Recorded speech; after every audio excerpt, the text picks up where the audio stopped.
अस्सलाम वालेकुम। अस्सलाम, नमस्ते, सत श्री अकाल। उम्मीद करता हूँ फिट होंगे, बेहतरीन होंगे, अपनी लाइफ अच्छे से एंजॉय करोगे। हम तीनों की तरह देवों के देव महादेव एपिसोड है जी 367, पार्ट 1 है। लाइक शेयर सब्सक्राइब कर दें। फिर चलते हैं वीडियो की तरफ। इनका नाम है राणा मोहम्मद अली, मोहम्मद समीर खोखर, पुलिस सचानिक पाल्स होगा। Let's start. मैं भी उसी क्षण की प्रतीक्षा कर रहा हूं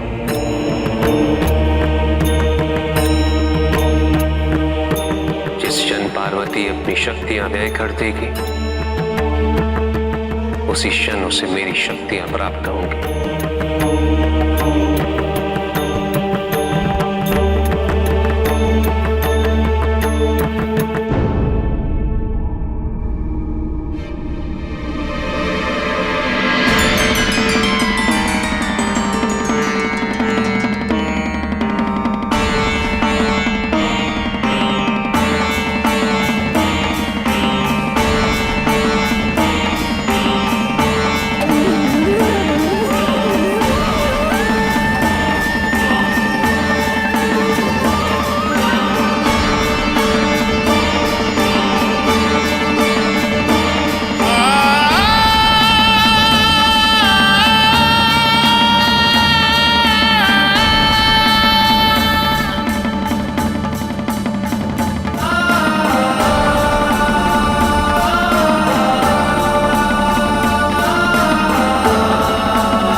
आपके लिए एक शुभ समाचार है।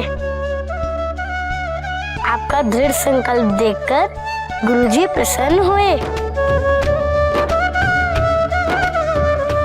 और आपके राजभवन में आने के लिए वो मान गए हैं। क्या आप सत्य कह रहे हैं? हाँ, किंतु वे कुछ समय पश्चात आएंगे। इससे आपको उनके स्वागत सत्कार से संबंधित सभी प्रबंध करने का पर्याप्त समय भी मिल जाएगा। प्रबंध? कैसा प्रबंध? आप चिंता ना करिए, मैंने एक छोटी सी सूची तैयार की है। इसमें सब लिखा है, आपको कोई कठिनाई नहीं होगी।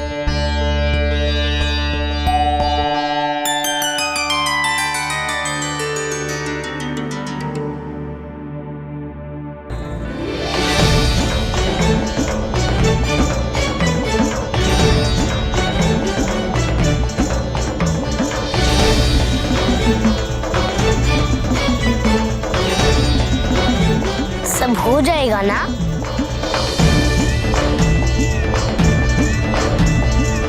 अवश्य। हम अभी राजभवन जाकर तैयारियां आरंभ करते हैं।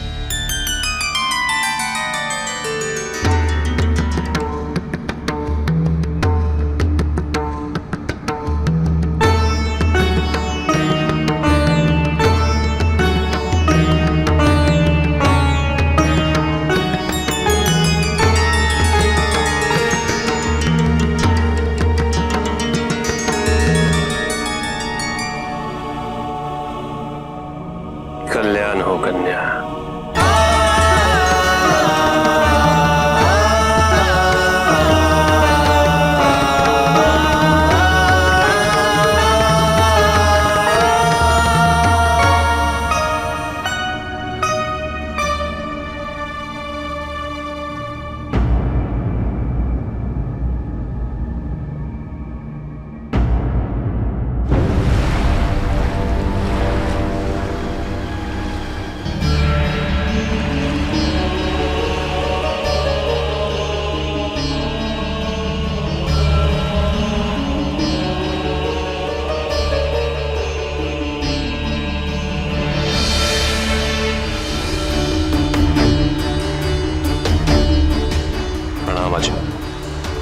क्या तुमने अपने श्वास प्रश्वास पर नियंत्रण पा लिया है? हाँ आचार्य। क्या तुम अपनी शक्तियों को, अपनी ऊर्जाओं को इच्छा अनुसार संचालित कर सकते हो? प्रमाण देना होगा।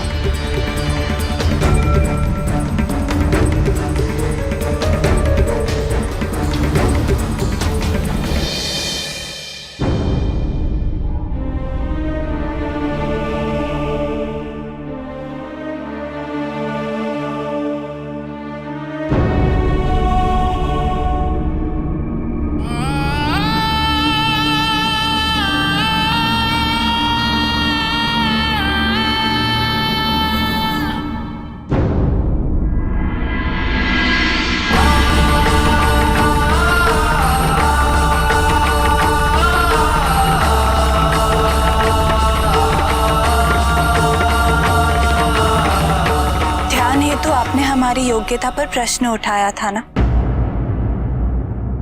हमें एक गुरु मिल गए हैं और परिणाम भी प्रत्यक्ष होने लगा है। परिणाम? कैसा परिणाम? हमें अपने सत्य की अनुभूति होने लगी है। हम कौन हैं, इसका बोध होना भी आरंभ होने लगा है। किंतु आपने ऐसा क्या देख लिया राजकुमारी? आपको बताना हम आवश्यक तो नहीं समझते, किंतु फिर भी हम आपको बता देते हैं ताकि आपने हमारी योग्यता पर जो प्रश्न उठाया था उसका उत्तर आपको मिल जाए। मैं सुनने के लिए उत्सुक हूं। हमने एक अद्भुत सा स्थान देखा। हमने एक स्त्री को देखा जो किसी प्रकार के संकट में थी और किसी असुर रूपी शक्ति ने उस पर आक्रमण किया था।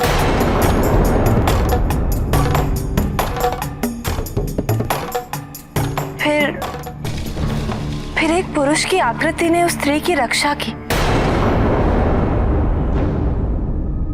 आपने कहा था ना कि हम कुछ नहीं देख सकते,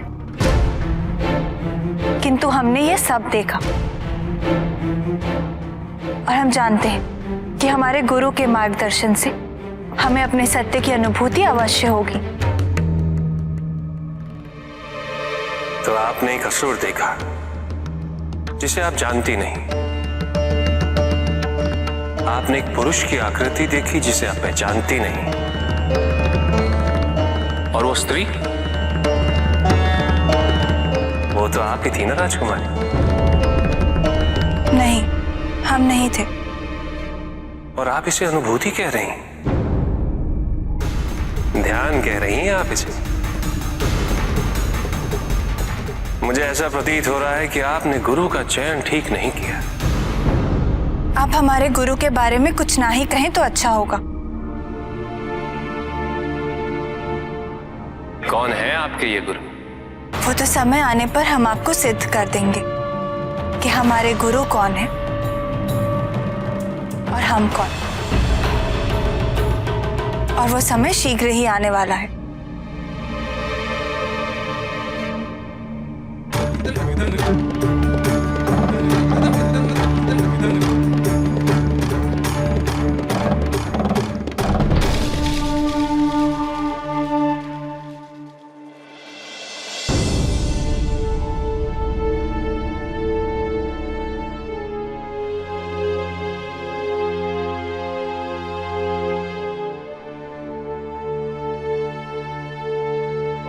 क्या तुम उसे तोड़ पाओगे?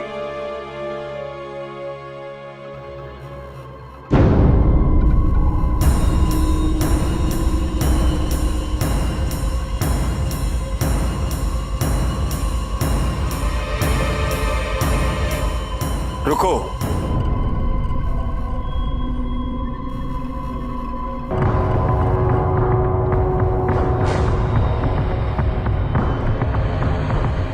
स्मरण रहे, केवल 3 बार आघात कर सकते हो।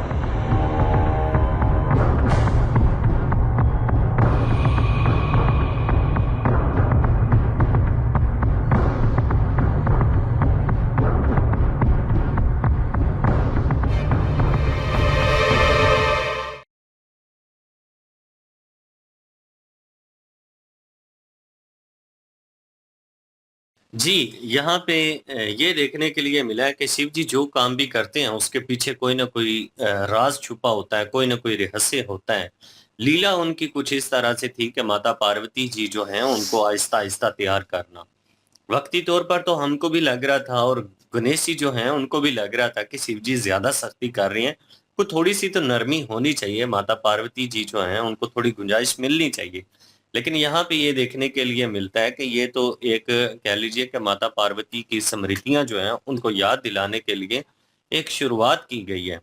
और वो ये जो सारी लीला रची गई है वो इस पाठ का एक हिस्सा माना जाएगा। यहाँ पे माता पार्वती जी जो हैं उनकी अपनी सारी शक्तियाँ जो हैं वो समाप्त हो चुकी थी और निंद्रा जो है उसके ऊपर उनका काबू नहीं था क्योंकि उनमें वो अभी वो शक्तियाँ नहीं हैं जैसे वो पहले थी। तो निंद्रा की वजह से वो गिरने ही लगी थी कि शिव जी उनको सँभालते हैं। और फिर यहाँ पे शिव जी ने अपनी जो शक्तियाँ हैं, उनमें प्रवेश कर दी हैं, उनके शरीर में वो चली गई हैं और उसके बाद माता पार्वती जी जो हैं, उनको कुछ फ़ील तो हुआ, लेकिन ये उन्हें याद नहीं है कि उनको शिव जी ने शक्तियाँ दी हैं। वो इन चीज़ों को महसूस नहीं कर सकीं, लेकिन उनको कुछ नया-नया महसूस हुआ और उसके बाद वो हैरान ही थीं। अभी गणेश जी उनको सरप्राइज़ एक देते हैं। गणेश जी ने कहा कि आपकी ये जो परीक्षा थी, इस चीज़ के ऊपर आप कायम रही हैं, आपने अपनी बात को जो है वो कायम रखा है, उससे पीछे नहीं हटी। इन चीज़ों को मद्देनज़र रखते हुए शिव जी जो हैं वो आपसे प्रसन्न हुए हैं और वो आपके राजभवन में जाने के लिए तैयार हो गई हैं। तो यहाँ पे माता पार्वती जी बड़ी खुश हुई हैं। फिर गणेश जी जो हैं उन्होंने एक छोटी-सी लिस्ट तैयार की है। उन्होंने कहा कि ये एक छोटी-सी लिस्ट है, आपने ये कार्य सबसे पहले करनी है और उसके बाद हम राजभवन में प्रवेश करेंगे। उससे पहले जाके आप ये सारे इंतज़ामात कर लीजिए, आप देख लीजिए कि हो जाएगा। माता पार्वती जो हैं वो सरप्राइज़ हो गई हैं इतनी छोटी लिस्ट देखकर। फिर उन्होंने कहा कि हाँ, अवश्य हो जाएगा। जी, बिल्कुल जी। और उन्होंने इम्तिहान यही लेना था, उनकी शक्तियाँ ख़त्म हों और वो अपनी शक्तियाँ जो हैं प्रवेश करें और उनके भीतर। तो वही हुआ, उनकी शक्तियाँ ख़त्म हुईं तो उन्होंने जो है वो उनके भीतर जो है अपनी शक्तियाँ जो हैं वो प्रवेश करवाईं और उसके बाद उनको होश आई और तब तक जो है वो उन्होंने एक्सेप्ट कर लिया कि हम राजभवन में जाएँगे। लेकिन गणेश जी जो हैं उन्होंने कह दिया, शर्त रख दी कि बाद में आएँगे गुरुजी, आपको पहले जाना होगा, प्रबंध करना होगा काफ़ी सारे जो है वो चीज़ों का। तो उन्होंने कहा कौन-कौन सी चीज़ों का प्रबंध करना है, कैसा प्रबंध? तो उन्होंने कहा है कि एक लिस्ट सूची तैयार की है तो वो ले जाएँ और आपके लिए आसानी होगी। जब उन्होंने वो खोली है तो वो छोटी-सी नहीं थी, वो बहुत लंबी थी और उसमें वो फिर कहते हैं कि कर लेंगे ना, तो उन्होंने हाँ कर दी है, वो कर लेंगी। और वो चली गई हैं वहाँ से और रास्ते में जो है शिव जी मिले हैं फिर से और शिव जी से वार्तालाप कर रही हैं, उनसे कह रही हैं कि मुझे गुरु मिल चुके हैं और वो मुझे जो है वो बुद्धि करवा देंगे और इन सारी चीज़ों से मुझे अवगत करवा देंगे। तो उन्होंने कहा कि क्या देखा है? तो फिर उन्होंने बता दिया उनको। उन्होंने कहा कि वो देखा, जो कुछ भी देखा है वो तो तुम जानती नहीं हो किसी को भी और ना ही वो जो महिला थी वो तुम थी। तो ना ही पुरुष को सही तरह से जानती हो, ना ही वो असुर को सही तरह से जानती हो, तो फिर तो आपको गुरु जो है वो गलत मिले हैं। तो उन्होंने कहा गुरु के बारे में नहीं कुछ कहना। तो बहरहाल ये है कि उन्होंने अब कह दिया है कि कुछ ही समय में हम आपको बता देंगे कि हम कौन हैं और क्या है हमारा रहस्य। तो ये चीज़ जो है वो उन्होंने एक्सेप्ट कर ली है और गुरु से मिलवाने की बात भी हो रही थी कि बहुत जल्द जो है आपको गुरु से जो है अवगत करवा दिया जाएगा। तो आप भी देख लेना। तो दूसरी साइड पे जो है जलंधर, जो कि बिल्कुल सेम टू सेम शिव जी की तरह नजर आ रहे हैं, और वो बड़े भी हो चुके हैं, और उनको अब एक टारगेट दिया गया है शुक्राचार्य जी की तरफ से कि उस पत्थर को तोड़ना है। तो जब वो तोड़ने के लिए गए, उन्होंने कहा कि ये 3 सिर्फ वार में तोड़ना है, इससे ज्यादा नहीं। अब देखना ये है कि वो कैसे तोड़ते हैं, वो जाने तो लगे हैं तोड़ने के लिए। देखते हैं अगले पार्ट में जी। बिल्कुल, ये जलंधर जो है वो अपनी पावर जो है वो यूज़ करेंगे, और उन्होंने 3 दी हैं मेरे ख्याल में ऑप्शन, और 3 में से पहली यूज़ करेंगे, क्योंकि उन्हें वो दुश्मनी का अनसर अभी याद है देवों के साथ। जो इंद्र देव का भाला चलाना और सारे उनकी माता की मृत्यु, वही उनके ज़हन में मुझे लगता है आएगी, और वो वार करेंगे। और जिस तरह थोड़ा मुस्कुरा रहे हैं, उनको लग रहा है कि 3 बहुत ज़्यादा दे दी आपने ऑप्शन। तो ये जो है शुक्राचार्य ये भी कंफर्म करना चाहते हैं कि इन्हें उस चीज़ का स्मरण है, इनमें वो एबिलिटी है कि वो कर सकते हैं, और ये भी चेक करना चाहते हैं, तो ये भी चेक हो जाएगा यहाँ पे। तो लेट्स सी वहाँ पे सिचुएशन जो है माता पार्वती और शिव जी की भी वो वार्तालाप चल रही है, तो वो भवन में जाते हैं तो क्या सिचुएशन होती है, ये देखने लायक होगा। नेक्स्ट पार्ट पे चलते हैं। लाइक शेयर सब्सक्राइब कर दीजिएगा। इंशाल्लाह मिलते हैं नेक्स्ट वीडियो में। अपना ख्याल रखिएगा, वो हम याद रखिएगा। तब तक के लिए अल्लाह हाफिज, पीस।